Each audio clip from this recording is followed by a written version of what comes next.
Looking back now, all the signs were there, but I was blinded by love. I thought Jermaine was the perfect man, charming, successful, and handsome. We met at a corporate event in Houston's oil and gas scene, and I was swept off my feet. He was my fiancé for 2 years, and I thought we were building a life together. I remember the day he got his big promotion like it was yesterday. He was over the moon, and we celebrated with a romantic dinner at the finest restaurant in town. But little did I know, that was the start of his downfall. He suddenly needed more space and alone time, and I would often find him leaving the room to text someone back. I brushed it off as work-related stress, but deep down, I knew something was off. He started working on holidays, which was unusual for him.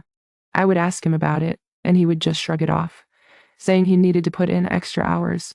I did not think much of it at the time, but now I realize he was making excuses to be with someone else. The critical comments started slowly. He would make snide remarks about my appearance, saying I needed to lose a few pounds or that my hair looked dull. I tried to brush it off, thinking he was just joking, but the comments kept coming. He would compare me to other women, saying they were more successful or more beautiful. I felt like I was walking on eggshells, never knowing when he would lash out at me next. I ignored the red flags, telling myself I was being paranoid. I thought I was the problem, not him. My therapist, Dr. Taylor, would later tell me that I was in a toxic relationship and that I deserved better. But at the time, I could not see it. I was planning our dream wedding, and Jermaine seemed to be on board. But looking back, he was distant, preoccupied. I thought he was just stressed with work, but now I know he was stressed with his affair.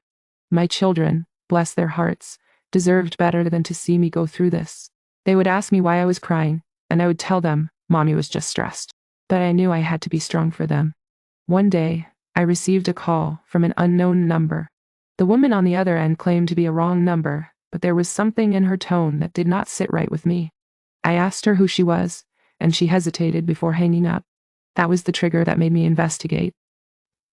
I started going through our bank statements, and that's when I saw it, a string of charges on my credit cards, all made to a hotel in downtown Houston. My heart sank. I felt like I had been punched in the gut. I confronted Jermaine, but he just laughed it off, telling me I was being paranoid. That's when I realized he had been using my credit cards to fund his affairs.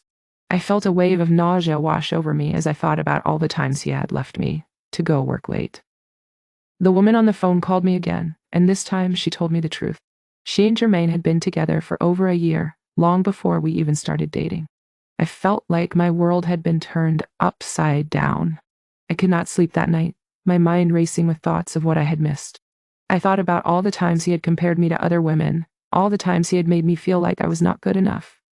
I realized that I had been living in a fantasy that he had created. The next day, I walked into the house, and Jermaine was sitting on the couch, texting on his phone.